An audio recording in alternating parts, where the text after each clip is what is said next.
Waiver Show. I'm your host, Jesse Bowler, aka JBowler05. And you're probably wondering, what is this Notorious shirt you on? Oh, this is the holiday sweater. And the weather has turned.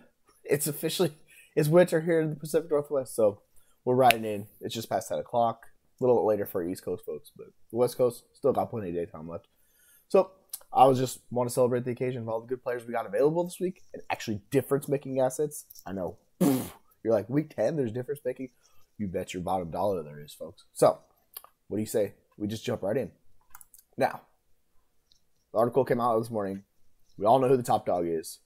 It's Justin Fields. I've been pounding the table for Justin Fields for 3 straight weeks. Waiver wire show. Waiver wire show. Waiver wire show. Fields been all of them. I don't know what we're doing.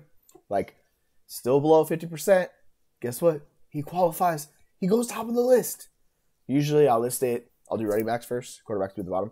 This week, I put quarterbacks first because Fields is that important. He's only rostered in 47% of leagues, which means almost 53% of leagues, you can get Justin Fields. Yeah. So, basically, everyone knows who he is. That blow-up game against Miami really cemented it. He was the overall QB1. You're not going to get it for cheap. You're going to have to spend at least 25% of your fab. Check your league and see who needs a quarterback because there's going to be a few teams. There's only a handful of difference-making quarterbacks. Even Tua's not technically a difference-making quarterback, right? You have Hurts, you have Lamar, you have Mahomes, you have Allen. Burrow's been really good, but, they're not there. And, Kyler's been a disappointment, but he's still been good for fantasy. Yeah, so, outside of those guys, there's no one else. There's a bunch of dudes. There's these random guys that are solid. Brady's been disappointing, things like that. But you want this guy. You need him. Even the Josh Allen team with the elbow injury, you don't know what's happening. They're probably going to target Fields. I can't. There's a handful of teams, maybe 3 or 4, where you're not going to be interested in Fields. But everyone else should be very much interested in Fields because he could finish as a top 5 QB the rest of the way. He's got games upcoming the next 2 weeks against Detroit and Atlanta. Hello, fantasy points. He could be QB1 3 weeks in a row. He could be the second coming of Josh Allen in his second year as far as fantasy production goes. So, spend up. I know I said 25% of your fab because I don't want to spend 100%.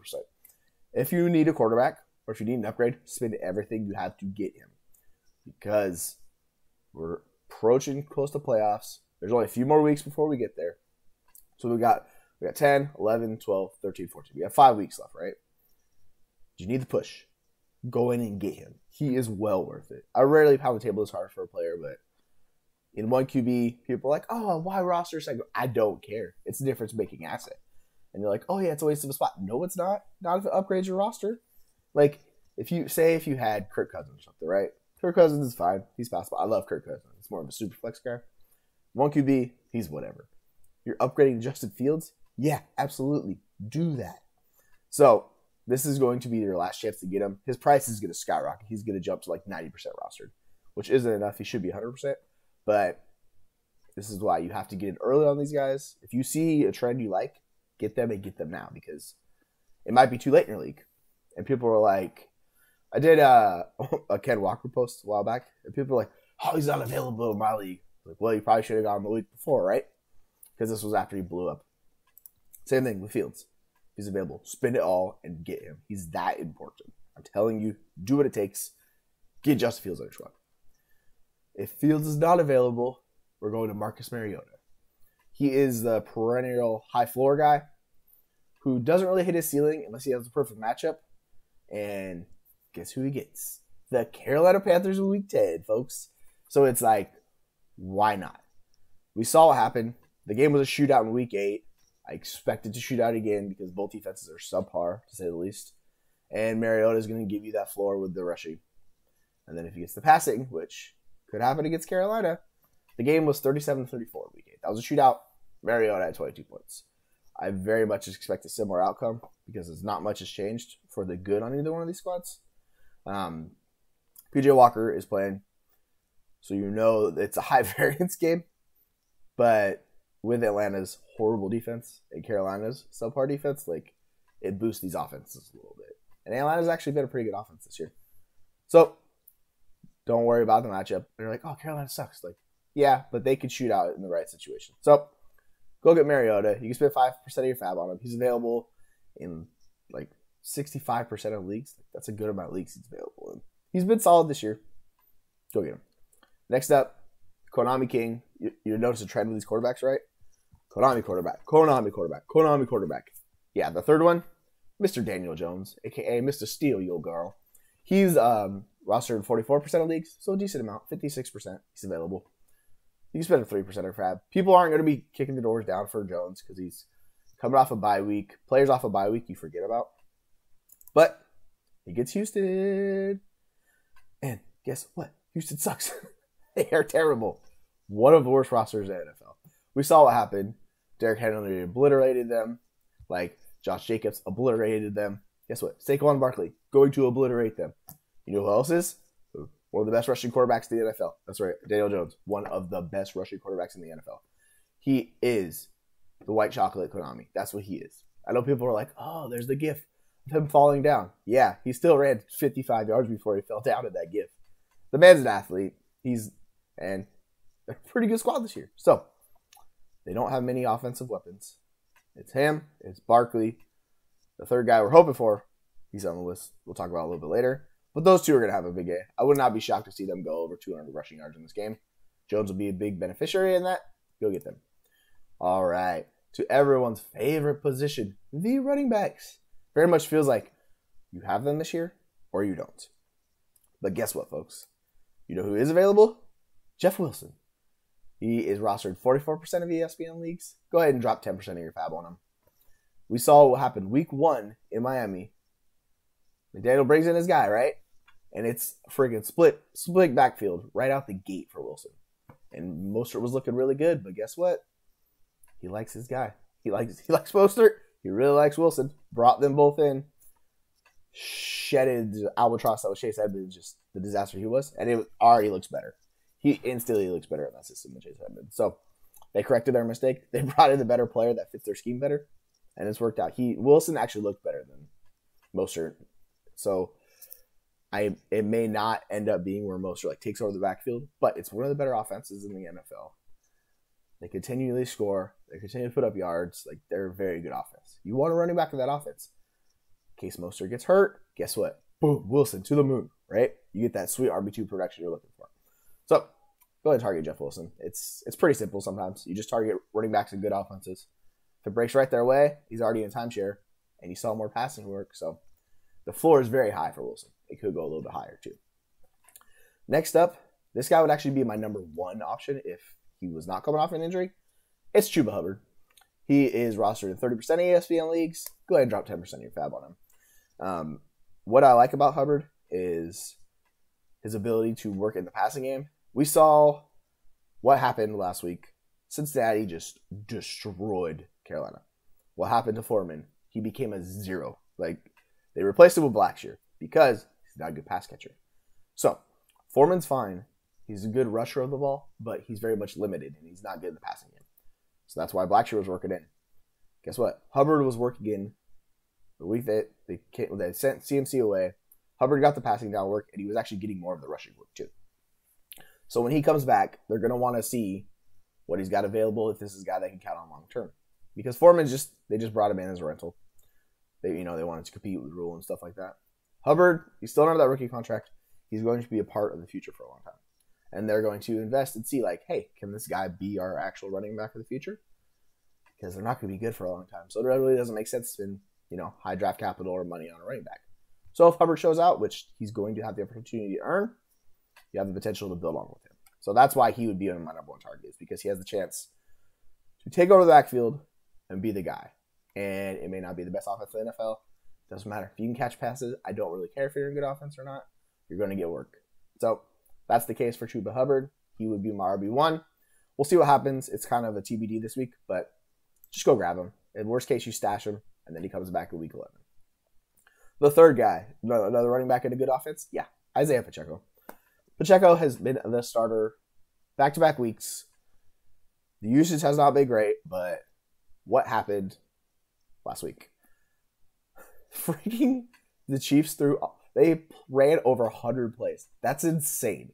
And guess what? They passed it a ridiculous amount. Patrick Mahomes had the third most pass attempts of like all time. It was just a bonkers. Like he had almost 70 pass attempts. I think Drew Bledsoe's the only one with more pass attempts in the game. The Chiefs just decided to screw it. We're just gonna pass and pass and pass and pass. Now, what you're thinking, like, well, is that going to be there? No one's going to run that heavy of a pass rate moving forward. They want to be more balanced. Pacheco's already outsnapping CEH. Goodbye, CEH. It was nice knowing you. The story ends. Maybe you can go somewhere else. But in the meantime, this year, Pacheco. He's the running back I want. I know McKinnon, Jet. I've always loved Jet, but he's very much limited. Like, he's good for passing, but if there's no passing, he's not going to do anything on the team, right? So we want Pacheco. Sometimes it's as simple as just targeting a running back and a good offense. And I know you're saying that. Yeah, you said that about Jeff Wilson. Yeah, it's a good offense. Guess what? An even better offense in Kansas City. It's Mahomes. And Mahomes is playing out of his mind this year. So you want Pacheco because there's a chance he could earn more work because they're slowly ramping him up. And it's a cheap ad. 5% fab. He's still available in almost 80% of leagues. He's rostered 27% of leagues. So he's very cheap. He's available. Go stash him. It's basically the same case with Rachaad White, except it's better offense. And Pacheco is an explosive athlete. Like, that's what Pacheco has going for him. So you want that explosive athlete in a good offense. It's that simple. Now, wide receivers. And guess who's the top wide receiver on the list? That's right. Wan'Dale Robinson, folks. Now, I know they're coming off a bye. So he's not going to be the top guy everyone's targeting because people are very forgetful. The top wide receiver target I've seen for a lot of people is actually my second guy on the list. But we've seen Wan'Dale come in. He's been good. And they've a tendency to kind of get him involved and feature him. Took him a while to come off the injury. That's right. But basically everything that applied to the guy they sent away, Kadarius Toney, applies to Wan'Dale. He's good in space. You want to give him the ball and see what he can do. Basically, he's a playmaker who's actually a pretty good wide receiver too. So you put those together in an offense that desperately needs a wide receiver. I know they have Slayton. Like, he's whatever at this point. He's fine. But you want Slayton more running the deep routes. You don't want Slayton taking over an offense because they don't have anyone else. So the situation of a good talent who was a second-round pick this year, Wan'Dale, he's been slowly brought along from the injury, and he's slowly earning more work. He saw his highest percentage in routes run and snap shares in week 8. They're coming off the bye week. What usually happens after a bye week? Rookies get more involved.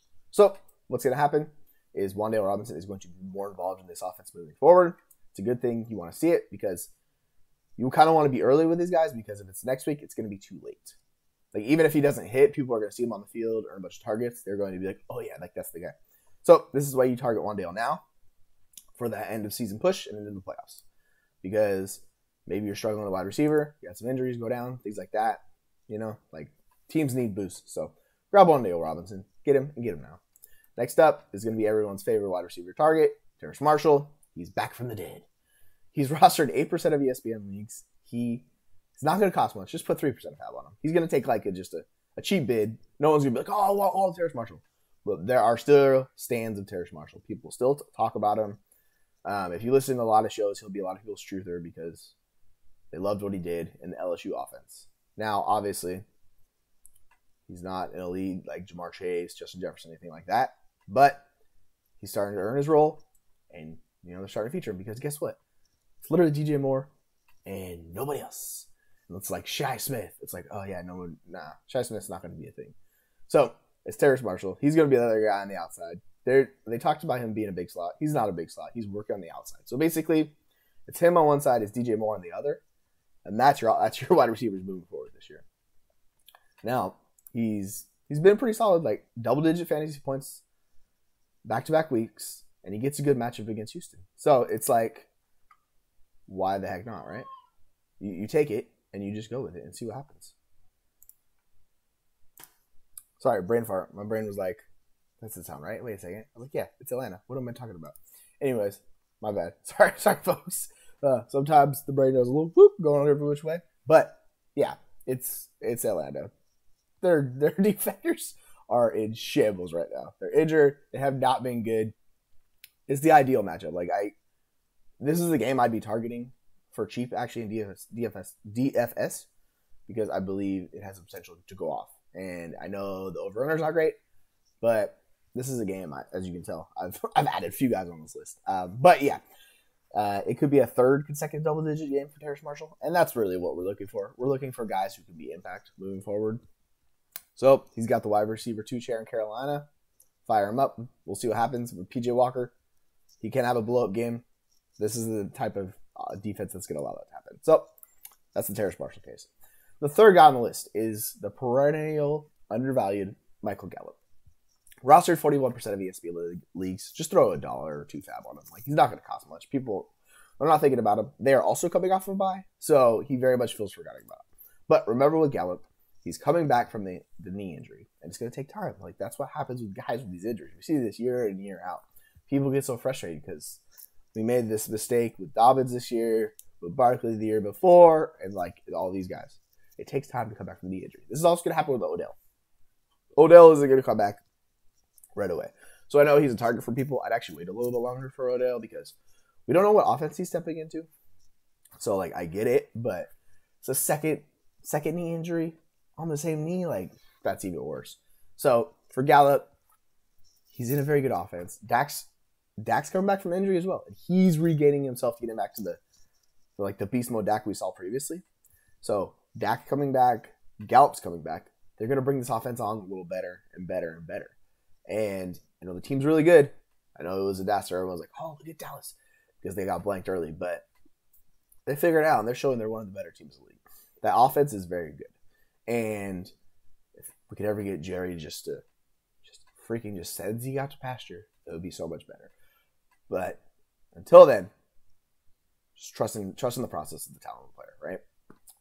It's gonna be a good offense. They're gonna produce yards. They're gonna score points. Guess who's the number 2 wide receiver?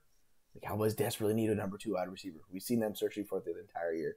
Schultz has just been a walking wounded. He hasn't been good. It's been CeeDee Lamb, and it's been Noah Brown. But, like, how good do you think Noah Brown is, right? Like, do you think he's on the same case as Michael Gallup? I would hope not, because they are not close. Gallup has shown in the past, he's gone over 1,000 yards. He's been a very important part of this offense. So, realistically, you're betting on the talent to come back along and slowly progress. He's getting more involved. He's getting closer to what he was pre-injury. So now that's happening. It should be wheels up for Gallup as a wide receiver 2. And should be, a solid, like, flex guy moving forward. So Gallup's somebody everybody should have rostered. Like, I don't get the case why he shouldn't at least be rostered, right? Now to the last of the positions, the tight end. You know who we're going. Pound the table for Mr. Dulcich, Dulce de Leche, not once, not twice, but thrice. The tight end position sucks. So you're telling me I can get a difference-making asset in Greg Dulcich? Yeah, I'm going to do that. Still only rostered 28% of leagues. Throw 10% of fab on him at least. Get him on your roster. He's very good. Like, I don't know what we're doing. The Broncos wide receivers have been a letdown. They need someone to do something. Like, Cortland Sutton's been a bust. Judy's been this, like, the wide receiver 1 there. But outside of that, it's just been nothing. Hamler, I know people love Hamler, but he's just, like, he's going to play the deep threat role. Like, that's what Hamler does. He's speed. He's not that good. Like, I know people are like, oh, KJ Hamler. And this may be more just my dynasty brain. I've seen KJ Hamler, but yeah, Dulcich. There's a very easy path where Dulcich comes in. He's top 2 asset on the team, at least 3. He's going to be the third option at least. Guess what? He's a difference maker. He's already the tight end 6 of the year in points per game. What do we want him to do? Like, his percentage of routes, his stats, it's all going up. And, like, to the point where it's almost pushing into elite tight end status. That's what we're getting for Dulcich moving forward. They desperately need a piece. He's the piece that they got. Like, we thought it was Alberto. Maybe next time Alberto. It's not happening for him. Dulcich is the guy. Go get him before it's too late, because this is going to be the last week. Another one of these guys, you're not going to be able to grab him. So go spin up and get Greg Dulcich on your team, because tight end position sucks. So if you get anybody who's good, you have to do that. There are a handful of guys. Like, realistically, it's Kelsey. It's Andrews. Andrews has been hurt. But those are, like, the main 2. And then, you have, like, your Goddards. Hawkins is coming along. There's just not much there. It's been a bust. Like, Zach Ertz has been solid. But, like, realistically, outside of that, it's just ugly. So, go get Greg Dulcich. He is the guy you want. I know you're saying a rookie tight end. Yeah, but he's really good. And shout out to Jacob Sanderson, a.k.a. FF_RTDB. He's the guy that put me on Dulcich. I was a little too late to get into him, but now I'm all aboard the Dulcich train. So go order that Dulce de Leche, get him on your roster, and ride him out the rest of the year. And you actually get a good tight end for your push into the playoffs. That's what you want. Next up, it's Cade Otton. He's rostered in 5% of ESPN leagues. I don't know why. He won't cost much. It's just going to cost a cheap bid, like 3% of your fab. He was literally on the field a lot, and he was actually one of the few people who had a good game. It was few and far between against Los Angeles. That game was ugly, but guess what? Otton ran a ridiculous number of routes. He was on the field a lot, and guess what? He finally produced because he got a touchdown. He went out for like 5 for 60. I'll take that from a tight end every time. In the simple case, like, it's Tom Brady offense. I know it's been disappointing, but guess what? You want the tight end in that offense. And guess what? Cade Otton's actually a good player. If he wasn't injured, he would have been a higher pick. But because he was injured in the process, he got knocked. So he kind of came in undervalued. But he was a good tight end. People were talking about him being a round 1 tight end before the injury happened. And the injury happened. It knocked him down. Tampa Bay got him at a discount. And he's proven to be a very good player. So, Cade Otton. Go get Cade Otton. And you're like, man, these young tight ends. I get it. They're young, but there ain't much out there, folks. Like, these are the guys we want. Dulcich is good. Otton is good. Like, there's a reason Otton is second. He's not first because Dulcich is another level. But Otton's good. He's doing, the metrics are there. So that's really all you're chasing tight end. You want guys, the metrics that can put in fantasy points like from that. And that's Otton. The final guy on the list in here is Dan Arnold. I know you're thinking, what the hell? Dan Arnold? Yeah. He's available in 0.2% of the ESPN league. He is free. You realistically don't even have to put a bid in for him. You can get him for 0, right? But just throw $1 fab on him. Why I'm saying it is because Evan Ingram suffered a back injury, and this is eerily similar to what happened to Cade Otton. Cameron Brate, back injury, donezo, right? Guess who stepped in? Cade Otton. Dan Arnold, same exact situation. Ingram got the back injury, was done. I think he played like 2 more snaps, but they just pulled him from the game. And he basically did the exact same thing Ingram did. You're not going to lose any of that production. So you're getting a guy that is coming in to give you like 95 to basically the same amount of percent that you got from Evan Ingram. And guess what? You could actually be more productive because Evan Ingram is an inefficient, you know what. Like, it's super frustrating. But realistically, you want the tight end attached to Trevor Lawrence. I know the wide receivers, there's a ton of them. Christian Kirk. And then you got like Zay Jones, you know. Freaking these other guys, but there's not, they're solid. There's no like wide receiver 1. Like next year they'll have Ridley, but this year it's really just Kirk. It's Jones. It's not too much, right? So go get him. It's pretty simple case. Just go grab him. Because when your competition is Marvin Jones, Zay Jones, you know, Jamal Agnew, like, they're solid, but they're not going to prevent any good player from stepping in and producing. And that's what we're chasing with Dan Arnold. Like, go after that. It's pretty simple. The matchup versus Kansas City is an overall good matchup. They struggle against tight ends. And I'm not counting the Tennessee matchup because that thing was an abomination. Like, watching that Tennessee offense where they did everything right, but they just didn't pass. They didn't have a single completion to a wide receiver. It was disturbingly bad. So, yeah, like, you know what they have to do to beat Kansas City or at least compete with them. Like, they're going to have to pass a lot. Dan Arnold, he's going to be on the field a lot, running all the routes. Go get him. He's a cheap flyer. It can't hurt. So, I want to thank you all for coming in again. This has been your Week 10 Waiver Wire show. Follow me on Twitter at jmoller05 on the bottom of the screen right there. You know what to do. Best of luck this week with those waiver wires. Go get those guys and go win.